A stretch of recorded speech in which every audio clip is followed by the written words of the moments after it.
turn around and just face so we do a nose to nose? Sure. Well, I didn't expect this morning, Marcus. You know what? Neither did I.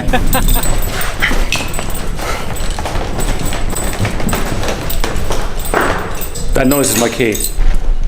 There's our people. And I'm in a rush. This way, looks familiar. First thing this morning, first thing, it was like 5:30, 6. We had a team turn up to detail the cars. So every car, is looking absolutely beautiful. Despite the fact that I'm sure you've seen if you watched yesterday's video, we've got some pretty nasty driving conditions. But today, they're so clean. Anyway, we're off to Bugatti. Let's hit it.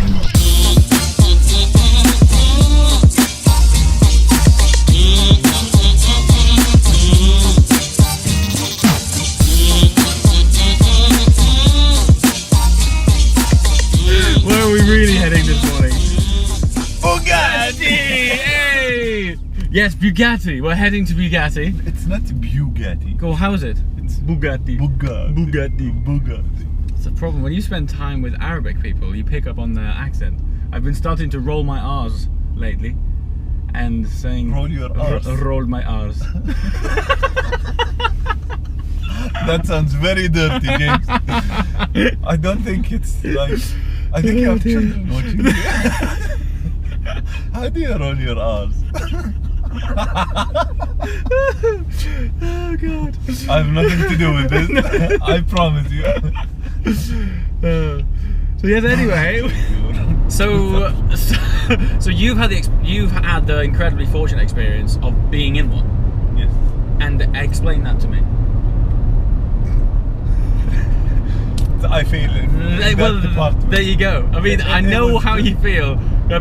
People who regularly watch this channel will know there are occasions where I struggle. I have not the words to let you know what's going on. Even if you've been in the fastest car, Yeah. like in a 2,000 horsepower, Nissan or any of these crazy stuff, you always have struggle with traction. Yes. And the weird thing with the Bugatti is No slip. it doesn't have any problem with traction. So it can apply And all plus- of the horsepower. And plus, because the car weighs, a bit. Yeah, they're quite heavy. So the tires struggle more to lose traction. Yes. And that results in Immense velocity. Exactly, in one direction.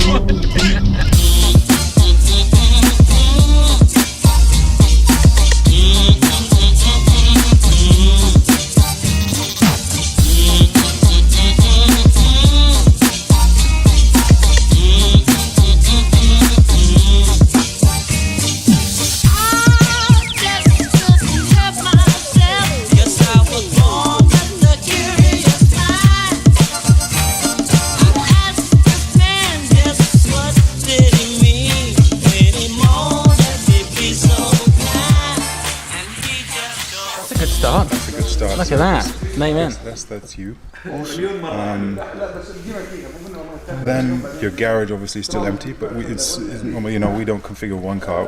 Okay. Sometimes we have up to 7. So. Oh really? Is it? So you can store 7 configurations if you like. So we have 3 different categories that you start with. The classic, which is really classic, like the Veyron was. Yeah. So the red and black and the blue wow. and not black but dark blue. Yeah. New interpreted. Then rather classic designs with the classic wheel finish. Course, which is just a little bit more sportive looks. Black And is carbon fiber. this only specs in terms of colours, fabrics, etc.? There's no difference in the physical design of the car in terms Colour of and trim options. no only. split of differences on sport or anything like that. Colour and trim options only. Okay. Exactly. But so it's just to roughly predefine which way you're going. We individualize each and every one of them anyway. But it's just to sort of say, okay, if you're saying, for example, here you have. It's a single tone with a horizontal split, which means the lower part is in carbon fiber. Yes. That's the basis to start off with. You're saying I don't like the two-tone thing on the car. Yeah. Some don't want the signature line exposed, so you can start with something like this, for example, where it's hidden away. It basically follows the back color. So it's just a nice way to show what's there, and then basically what you do is you just start loading this up, and then you start diving into really you could spend hours on this. or days. Yeah. Wow. And I love how it renders in real time on the big screen. That's fantastic, isn't it? Yeah. And it's just as easy as a swipe and a tap.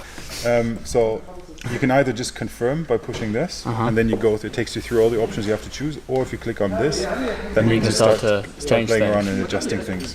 Monotone, duotone. Duotone, of course, being what you want. So I don't know if you got. Do you know what? I really like the silver outside. Okay. But with exposed blue carbon on the back. Okay. That looks pretty rad. So. But earlier on, you were saying you tend to advise to spec darker at the back. Darker at the back, definitely. So I would definitely go for the dark blue in the back. Yeah. And then the silver option. Sorry. And is that purely from an aesthetic point of view? It balances the car. Balances better. The car better, exactly. Because brighter cars and bright colors tend to look bigger. So if you start adding bright colors to the back, you're growing the back, and you're shrinking the front because you're using a dark color. So it's getting the car, putting a little bit out of proportion because the car has that. It does have this lovely rake on it, doesn't it? Exactly. Yeah. So if you start taking that away and start lifting the front and lowering the back, it puts it out of proportion. I mean, that's quite a lot to work with. So we still have some other things to choose from. So very strong, significant is this line here. The classic version is aluminium.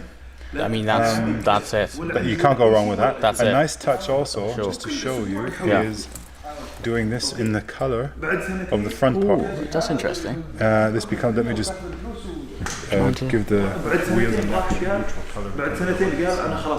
This is probably one of the best views. I mean, look at that. The stance is unbelievable. You just see a dark red stripe underneath the wing, Very and then of course the surrounding bits. Don't forget, we have a real one here. But this here is brake light and also indicator. Comes up. I don't think it does on this car. I think on camera, I'm not sure if this is coming through, but the amount of sculpture this had, that I find that on pictures is actually quite flat. I'm not sure if this gives it any sort of, perspective in how much sculpture and depth it's got. That was a very close up of the dude. It's so swooping that I'm finding that on photos it's not really doing it, but in person it's stunning. Detail on this. Look at the crease line that follows through on the exhaust. Phenomenal. On the car outside you have a Bugatti. Oh, really? Tiny Bugatti logo. So, yeah.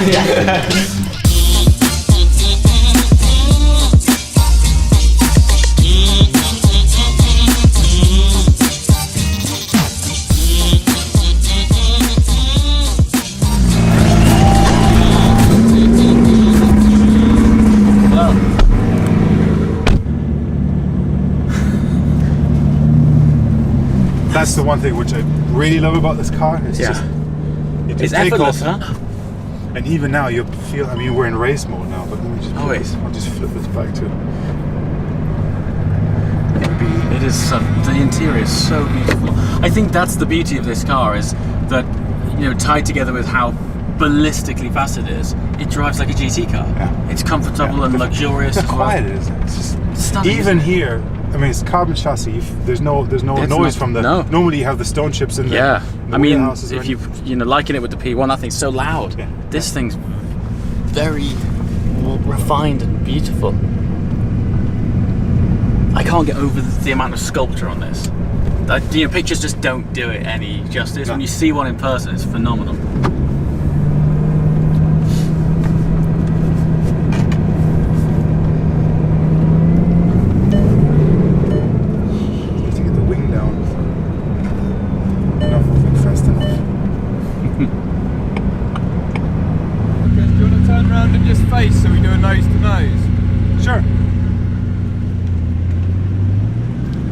I didn't expect this morning, Marcus. You know what? Neither did I. Yesterday, Faisal told me that when they spoke on the phone, you were like, we don't have any Chirons around. We don't have any Chirons. Yeah, they're all being delivered or on delivered. We were all like, oh. And then this morning when we drove to the gate, we were like, yay!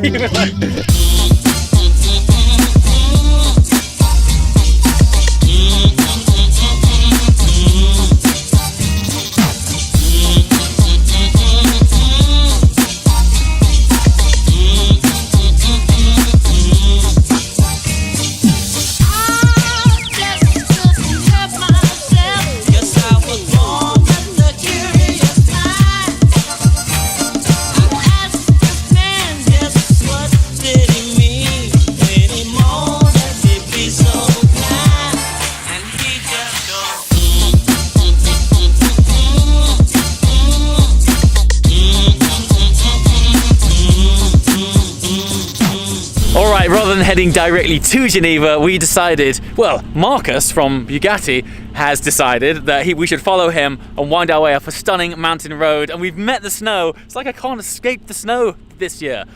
Just stepped off the snow tour with Team Galag, now I'm practically back on it again, albeit with another amazing bunch of cars and people.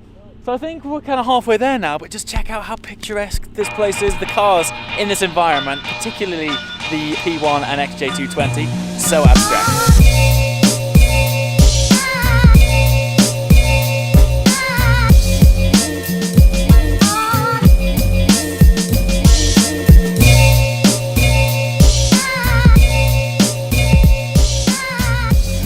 Faisal's going to try and fly the drone in the snow on a mountainside, following cars while we're driving. Yeah. Yeah? Yeah. Yeah, baby. Sounds like a great idea, doesn't it? Yeah. Also, you have a backup drone anyway, so that's... No, we don't. This is the backup. What happened to the other one? You forgot? You crashed it already. Oh, you don't remember our adventure? Oh, so you got 2 boxes, that's why I thought.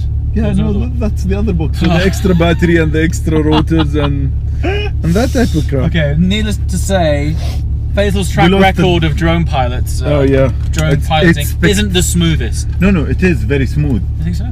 Yeah, but I go in the wrong direction. I'll tell you what is smooth, this V12 engine. You ready?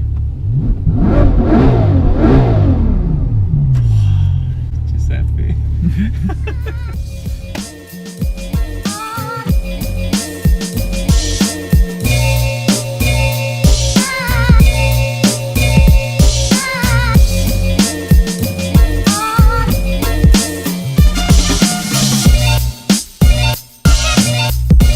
Left, there, go right. See it? Go right. Yeah. There. Stop. Ooh. Slowly. I can. Gimbal roll pitch limited. Okay.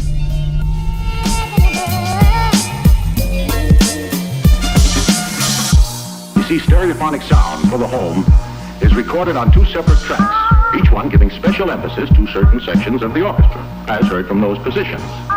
Now, when played back simultaneously on 2 separate systems, the sounds are blended together to achieve a new dimension of sound impossible to obtain in a monaural recording. Yeah. Yes. Now that's cool. You know you're balling when you're landing your drone on your Ferrari.